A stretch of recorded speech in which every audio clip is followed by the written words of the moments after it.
तो आज का हमारा अगला वर्ड है कॉन्फ्लुएंस। ये एक नाउन है, यानी कि एक संज्ञा। अब इसके दो मतलब हैं और दोनों ही काफ़ी इंटरेस्टिंग है।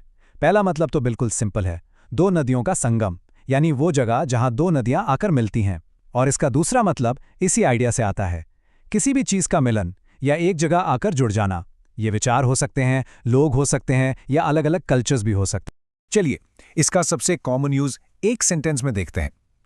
Prayagraj is a holy city at the Confluence of the Ganga and Yamuna reverse. यहां कॉन्फ्लुएंस का मतलब है संगम।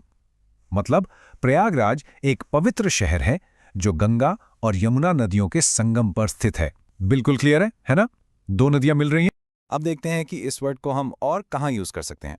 The Confluence was a Confluence of the best minds in the industry. यहाँ तो कोई नदी नहीं है, राइट? तो यहाँ कॉन्फ्लुएंस का मतलब है विचारों का या लोगों का मिलन। इस सेंटेंस का मतलब है कि वो कॉन्फ्रेंस इंडस्ट्री के सबसे बेहतरीन दिमागों का एक संगम था। जैसे नदियां मिलती हैं, वैसे ही यहाँ सभी ग्रेट माइंड्स एक जगह मिल रहे थे। चलिए एक और बढ़िया एग्जाम्पल देखते हैं। The cities music is a vibrant Confluence of different cultures and traditions.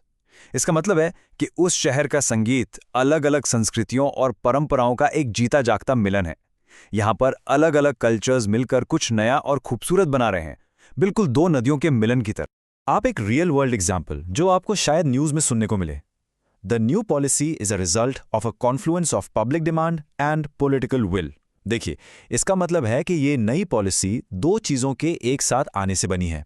एक तरफ लोगों की मांग थी और दूसरी तरफ पॉलिटिकल विल यानी सरकार की इच्छा। जब ये दोनों फोर्सेस एक साथ आईं, तभी ये पॉलिसी बन पाई।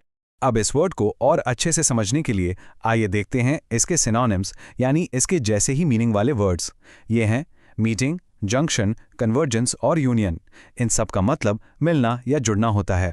और अब इसके एंटोनिम्स, यानी इसके उल्टे ऑपोजिट वर्ड्स, ये हैं डाइवर्जेंस, सेपरेशन, डिवीजन और स्प्लिट। इन सब का मतलब है अलग होना या बढ़ जाना। बस आज के लिए इतना ही। मिलते हैं नेक्स्ट वीडियो में। Happy learning. Bye bye.